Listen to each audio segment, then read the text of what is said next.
that you stick around for the entirety of this episode. It's going to be a great one. And we're kicking off right now with Executive Director of the Overton County Chamber, my good friend, Shannon Cantrell. Shannon, I'm so excited that you're on tonight. Thank you for doing this. I'm excited to be here. We've spent a lot of time together in the last month or so. Yes, we have. And I feel like I've gotten to learn all about Overton County all over again. First of all, I want to say thank you for all that you're doing for Overton County.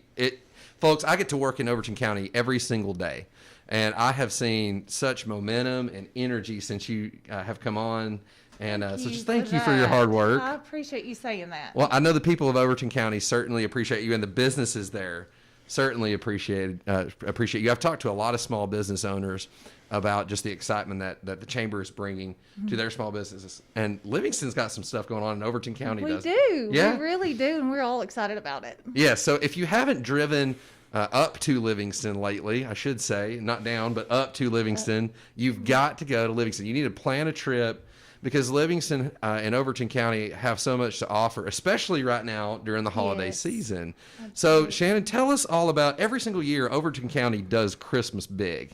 So talk about what you usually do and then what you're doing this year. We have always had Christmas in the Country, which is a huge event that we do on Black Friday evening. Right after the day after Thanksgiving, and then the following Friday as well. Our businesses stay open from 5 to 8. Okay. And then we usually do it up big. We usually have carriage rides and horse and buggy rides. Our banks come and set up booths and give out boiled peanuts, popcorn, apple cider, then coffee, and there's all kinds of stuff going on. We have our tree lighting, we do fireworks, and we're gonna miss it this year. Yeah, that's one of those things that COVID has messed up. But you're not totally shutting down Christmas in Overton County. So tell us about what you are doing. Christmas in the Country lives on. All right. Just not on quite a great scale like normal. We have such a terrific business mix on the square. Yes. And they thrive during the Christmas in the Country time. So it may seem small. Yeah. But those few hours they are able to stay open late on Black Friday and the Friday after, which is this year the 27th of November and December the 4th. All of our business on the square will be open from 5 to 8 for late night shopping. So that's on the 27th. The 27th, the day after Thanksgiving, from 5 to 8, and then December 4th, the next Friday, from 5 to 8. Okay. Now, I don't know what all of our businesses are going to have in store, but they're excited about this holiday shopping season. Yes. I was down on the square yesterday getting my hair cut. Shout out Levi Gross at Even Cut. They did an awesome job. I'm telling you, Levi does great. So I get my hair cut on the square about every week. And I was driving around and I just saw all the businesses there are all in. And it is it's the epitome of this hometown Christmas feel. And I'm telling you, you have to drive around, just make a loop around the square because you'll have to make another loop because it looks so great. But the businesses are ready to go. We can't start naming them because there's too many to list. They're so unique. But gosh, it looks so great, and you're going to want to check them out for sure. Absolutely. We put up our Christmas decorations today. I haven't seen it today, so I'll have to go check that out tomorrow for sure. The tree and everything goes up next week, but we're excited about the newness of all of this and the new garland, new lights. We've got a huge ornament display that's going to go up next week, and our tree's going to go up.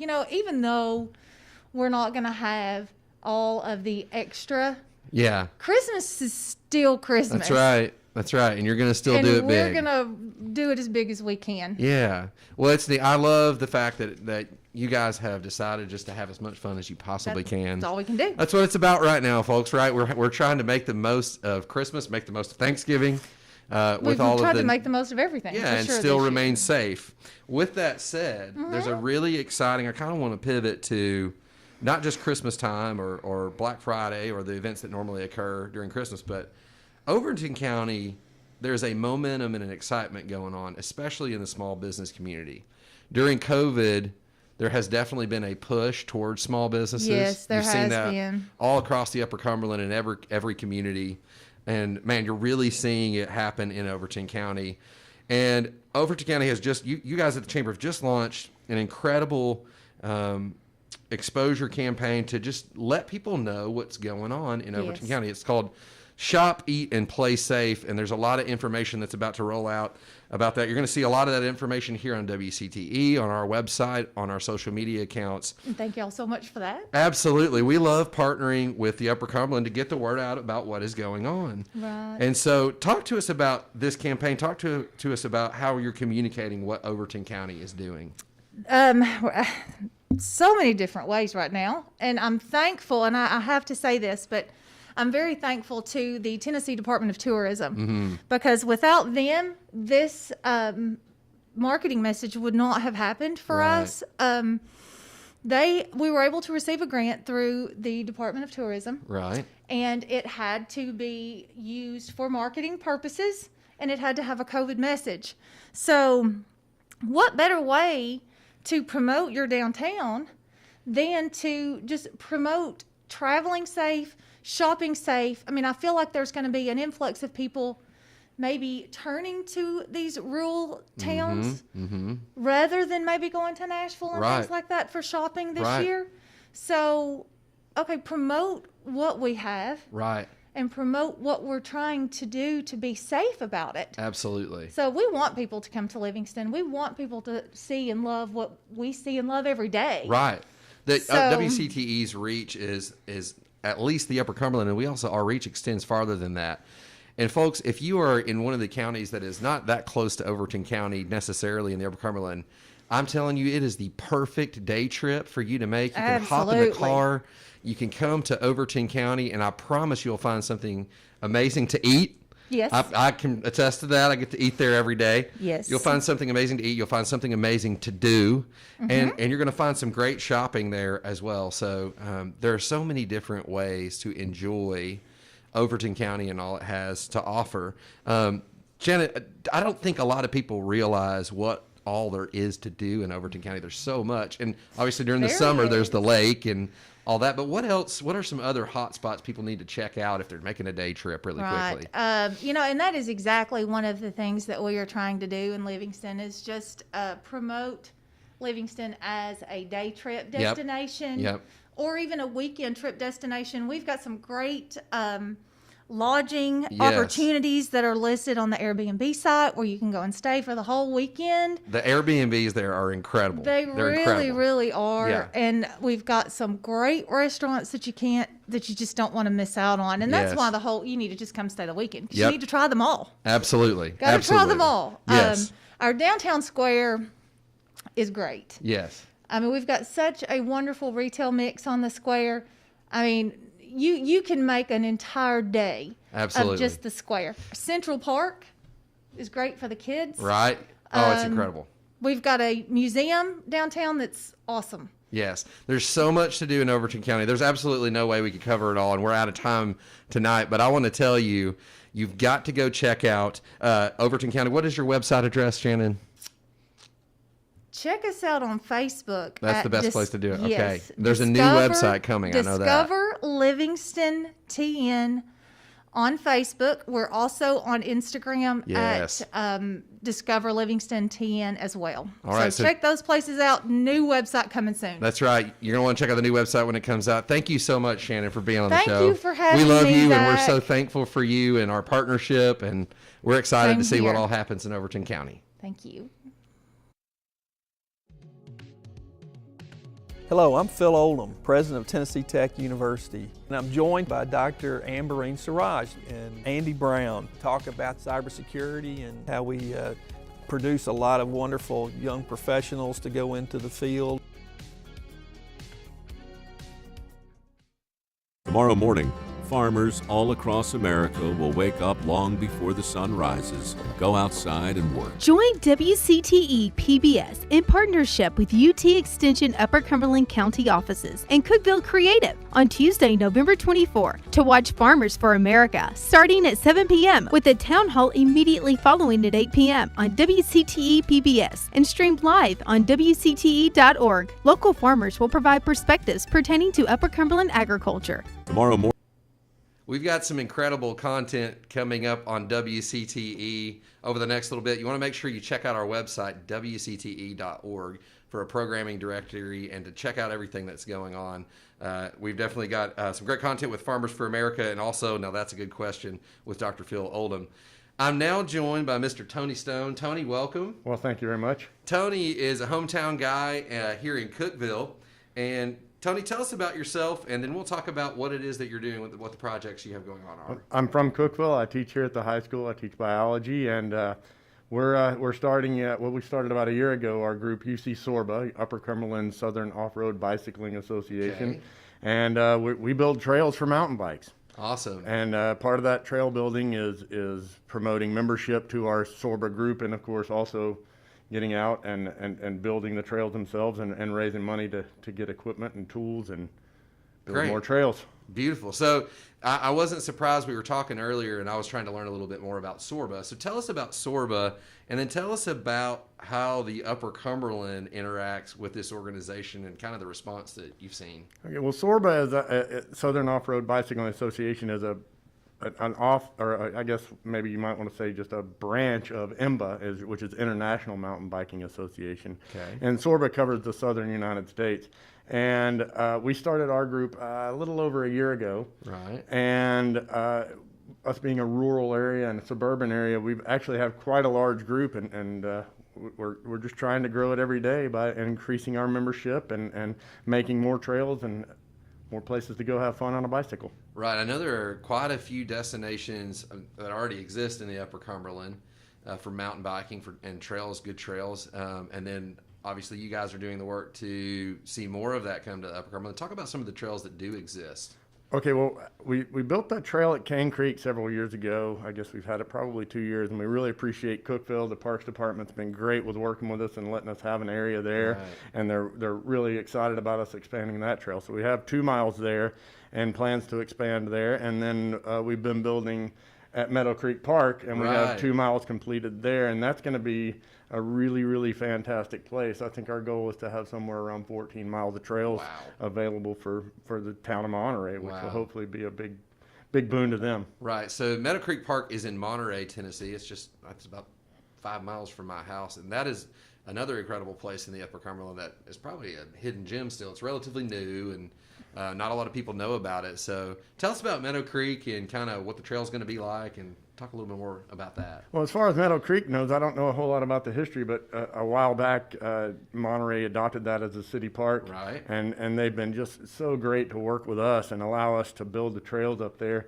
And Jeremy Robinson, the president of our group, he has been instrumental in getting this whole project built and put together. Yeah.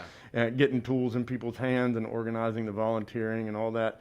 You know, when we go up on a Saturday, typically we'll have anywhere from a dozen to 30 people helping build the trail. Wow.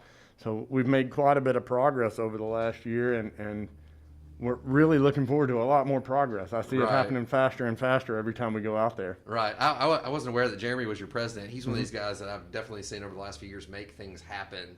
He's great. He's been so helpful. Yeah, to you us. guys have a really good group, it sounds like. Well, thank you. So you guys are actually hosting an event that's coming up. Is it this Saturday or? It's this Saturday, This breaking Saturday. in the trail there at Meadow Creek Park, and you know, if you're a mountain biker, come see it. Come check it out. We've got 2 miles. It's going to go from 11 to 2. Does that make? I think Yeah, that's 11 right, to 2. yeah. Yeah, that's right. And the first hour is going to be 10 to 2. I'm sorry. Okay. The first hour is for hikers and trail runners. Right. And then at 11, we're going to start, of course, letting the mountain bikers go. And you can see right here the map of the Meadow Creek Lake, which is the park there, and then the trail map around that. And here's some people working on the trail. And lots of people have put in a lot of hard work to make this happen. Yeah, And, wow. and it's, you know, it's a lot of fun. We get out and we work real hard, and then we get an opportunity to play real hard. So when did you guys begin working at Meadow Creek? We started, I guess, probably a little over a year ago, and started making good progress. And then, of course, the pandemic Right. kind of slowed the process quite a bit. Sure. Now that winter's back around, you know, we try to be very safe. We maintain, Right. you know, our social distance, and we're outside, so we're in a, you know, not in an enclosed area. So we Right. are back to building trails after a little bit Right. of time off. The good thing is that's a pretty safe activity, and you guys have done, you've taken the necessary precautions to make sure things are safe. It sounds like. Absolutely, and we want to make sure that everybody's aware that we do want this to be a socially responsible event coming up, so that's part of it. Absolutely. So tell us about if somebody wants to get involved with SORBA, what do they need to do? How do they need to reach out? Or Well, the best thing, first of all, if you want information on all our events and things like that, sign up for our Facebook. UC SORBA is our Facebook site, and then we do have a website, but unfortunately, I'm not sure of the web address it's right on now. their Facebook page. Okay, we just started the website like about a week and a half ago, so that's fairly new. And on that website, it has links to sign up and become a member of SORBA. Okay. And you can do that by a one-time payment or a monthly payment, kind of like you guys do here with your membership drive. Absolutely. Well, that's really, really neat. And then if they want to participate in breaking the trail, how do they need Show to? up at Monterey Park, Meadow Creek Park in Monterey. Well, that's a really easy sign-up tomorrow. process. Yeah, just show up and join us. We're And going be ready to work, right? Well, actually, I think we're just going to play this time. Oh, great. Work Okay. will be next time. I think we're just going to ride and hopefully inspire people to work. That's Because eventually we'll have to get back to it because 2 miles is just the beginning. Right. Yeah, you want to definitely check out Meadow Creek Park. Go to the event that's happening this Saturday, Breaking the Trail. It's going to be really, really exciting. And then also be sure to check out UC SORBA on Facebook and also check out their website. You can find out a lot more information there. We'll definitely try to keep you posted on WCTE as if these types of events happen as well. There's so much to do in the Upper Cumberland, and this is a place, we just heard it from Overton County. This is a place that you can play safely in the Upper Cumberland. And you're from the Upper Cumberland, right? Yes, yes. So you've experienced that your whole life, and we're certainly fortunate to live in a place where you can play safely. Yeah, the communities are so welcoming to these new things and new ideas, and they're letting us go and play. Yeah, and we really, really appreciate it. Thanks, Monterey. Thanks, Cookville. Yes, Monterey has been so great. Monterey's growing as well. We talked about the growth in Overton County, but Well, and the terrain up there is absolutely perfect for mountain biking. I've been mountain biking up there for 30 years now. Yeah. And these new trails are going to be, they're next level stuff. that's incredible. Well, you've got to check that out. That's something that I know it's definitely kind of a neat culture. It's a neat community in the mountain biking community. Absolutely. Very tight knit group of guys and gals, and so just be sure to check that out. And we've got so much more good programming coming up here on WCTE. We're going to see a clip in just a moment that is letting you know about an incredible new show called It's Your Business with Michael Akins. Michael's a great friend of mine, and I promise you that you're gonna want to watch this show. It's so informative. There's lots of good content on there about what is going on in the entrepreneurial community in the Upper Cumberland. So make sure that you watch this information about that, and then check out more information about that show on WCTE's website, wcte.org, or on our Facebook page.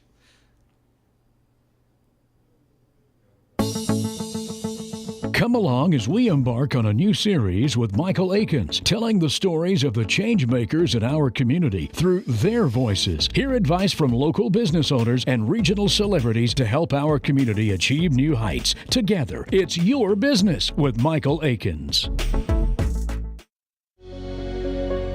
President Donald Trump will be at Walter Reed Hospital for the next few days at the recommendation of his physician and medical experts after testing positive for COVID-19. The president developed a cough and a fever, two common symptoms of the virus. It's heartbreaking when anyone gets ill with a really horrific virus as this is. The virus doesn't care about our politics, our color, our religion. It simply wants to get from one host to another and survive.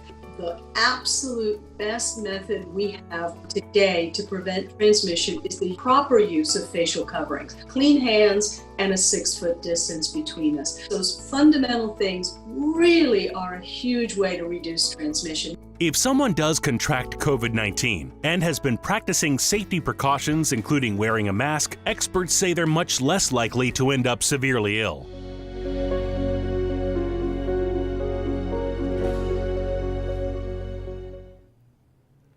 Hey everybody, welcome back to WCTE's Live at 5. Man, we've had a great show already, and it's going to continue. We've got another fantastic guest. Dr. Hanah Upole is here with us from TTU. Welcome, Dr. Hanah. Thank you. Thank you for having me. Absolutely. We're excited about what you've got going on. We'll hear more about that in just a second. There's so much going on at TTU. It's hard to Yes. keep track of all the good things that are happening. Okay. But there's something really unique going on. Tell us about yourself first, and then we'll get into what you're doing. Sure. So I've been at Tech for 3 years, and I teach merchandising and design in the School of Human Ecology, which is in the College of Agriculture and Human Ecology. So I take care of all the classes for those kids that love fashion and housing, interiors, all of that fun stuff, as well as I'm the curator of our historic costume collection. Awesome. I don't think a lot of folks know just how much depth we have at Tennessee Tech when it comes to areas like fashion and design. Yeah. You might not think of Tennessee Tech, but talk about how robust those programs are. Oh, yeah. The School of Human Ecology actually has 6 concentrations. So we have child development and family relations. We have child life, family and consumer sciences, education. We also have a nutrition and dietetics program. And then the housing and the merchandising and design. 6 very unique fields that a lot of times incoming students aren't even sure that they're there. Right. They don't know that we have these fantastic, very rigorous accredited programs where if you have an interest in fashion or you want to know more about nutrition, Tech has it right here Right. in your own backyard. That's pretty incredible, because we were talking earlier and we discussed that, you're going to find these types of programs in Nashville, Yeah. and you're going to find these types of programs in probably Atlanta. Mm-hmm. And we've got a unique location, don't we? We do. We have a fantastic spot. So we're sort of right central, of course, in Tennessee. So we're close to Knoxville, which has a lot of the commercial fashion. And Nashville, of course, has a little bit more on the select designer and the music industry. Right. And then Atlanta is actually the hub for fashion in the Southeast. So our students are so close that we can take them on a lot of these educational experiences, and they can really get a chance to learn everything possible about the industry right here in Cookeville. That's incredible. And you're someone who moved to Cookeville and Yeah. decided to stick around. Tell us about your story, how you wound up here. Yeah, sure. So I'm actually from Western Maryland, and I went to West Virginia University and did all of my degrees there. And so when I was graduating, fashion's a very unique world. You can go to New York City, you can go to LA, of course you can go to Nashville and those places, but I wanted to go somewhere that was, a smaller university, somewhere where Right. I know every single one of my students' names, I know what they want to do, sort of Right. where they're at in their degree program. I am not a fan of a student's just a number. That is Right. never going to be an approach, and that's something we don't believe in human ecology. Right. So that is why I came to Tech. I fell in love with Cookeville, as most people say when they come here. They fall in love with it. It's a fantastic program, great school, love the community, have been welcomed with open arms, and so I really encourage everyone. It's a fantastic place to be. Absolutely. Absolutely. Yeah. I agree it is. And in the School of Human Ecology, what did you say that your primary role is? So right there, I'm an assistant professor. So I mostly teach classes for merchandising and for housing students. And then I'm also the curator of our historic costume collection. So I want to spend some time talking about this historic costume collection. This is fascinating. Yes.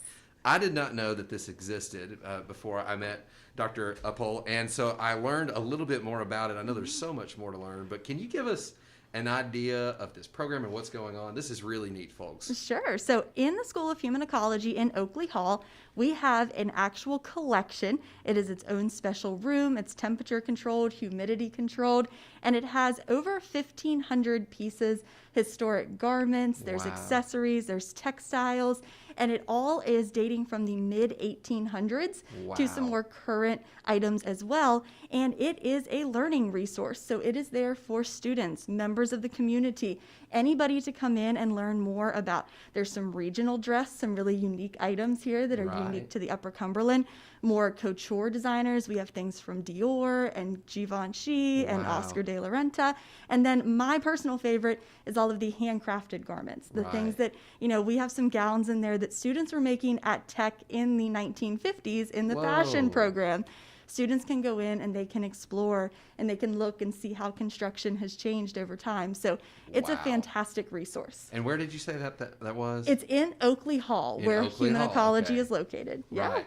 Okay, and so there's another exhibit at the Appalachian Center for Crafts as well, correct? Yes, there tell is. us about that. So we actually had a call from the director of the Appalachian Center for Crafts, which is Kimberly Winkle, and she got in touch with my director, Melinda Anderson, and wanted to know if we would like to partner to show this exhibit, which you're seeing some slides of here now. And it is titled Still Life. So it is this idea that garments have a story to tell. And Right. while it may not be something that you hear them talk, you can see the life that they've lived. Sure. And we're mirroring that with some photographs. So we actually have some photos from the archives at Tech, so some historic Tech photos, as well as some images like you're going to see here next from a local photographer. And we've paired together pieces with these photos to tell the full story, to really show, what these garments mean, how they've lived their lives. And as you can see, some of them are pristine, they're in perfect condition. Right. And then some of them, they're more tattered, they're a little more shredded. They've lived a full life. Right. They've shown that age over time, and they have something really unique to tell. Right. How do you go about getting these garments? Where do you find them, and how do you acquire these? Well, as we know, the Cookeville community is amazing, and they are all donated to us. They are things that we have local residents come in. I will get phone calls from individuals from Florida saying, my husband and I graduated from Tech in the 40s. I want to bring you my wedding dress, and they'll come bring it in and drop it off. And so it's actually an amazing resource that has been donated to us. Everything has been donated. That is incredible. And I want to talk a little bit more, too, about the location and the exhibit that's going on at Appalachian Center for Crafts. That's another hidden gem of Tennessee Tech. Yes. It's been there for a while. It has. I don't know that a lot of people know about it. Tell us a little bit more about that exhibit and the center itself. So the Appalachian Center for Craft has been there since, I believe, 1979. So it has been there for a long time. And they have programs in things like clay and fibers, glass, metals, woodworking as well. And it is a hands-on satellite campus. So it's out in Smithville. It's exit 279 off the interstate. And it's a beautiful drive. It is definitely worth going out just to see. It sits right over top of Center Hill Lake. So it is absolutely beautiful. Gorgeous. And the Craft Center itself has an exhibition space where right now, along with our exhibit, they are doing their senior thesis. So you can go out and see the senior students, what they've been working on for 4 years, as well as their exhibit space where they keep their artists in residence work. So they also have an artist that they bring in every year for each one of those areas, and they craft while they live out there and experience. And they have a gallery space you can go in and purchase from. I think there's over 100 different artists that are in that gallery space you can purchase items from. So it is a hidden gem. It's another one of those you can take a half a day and drive out and have an amazing experience at the Craft Center. Right. It's also one of those experiences that you can encounter right now during COVID and trying to be safe. Yes. It's a great, safe way to have some fun. So you want to make sure you check out the exhibit at the Appalachian Center for Crafts. And then if anyone wants to just go check out what's at Oakley Hall, is that a possibility? Yeah, sure. They just need to call the main office, just the Oakley Hall main office phone number, which is available on our webpage as well as our Facebook page for the School of Human Ecology.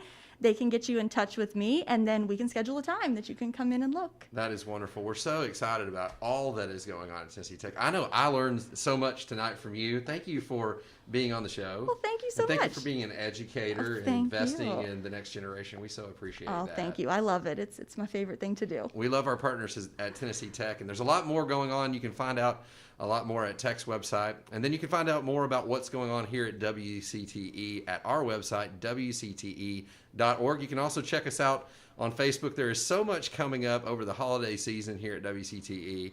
And if you're not a partner with WCTE, this is a great way to partner up. Make sure you check out all that's going on here at our station. We're so thankful that you tuned in with us tonight on Live at 5, and we hope to see you next week. From one neighbor to another, WCTE PBS is here for you. Join us again tomorrow for today's show to re-air again at 5 p.m. We will return with a live news show on Thursday of next week at 5 p.m.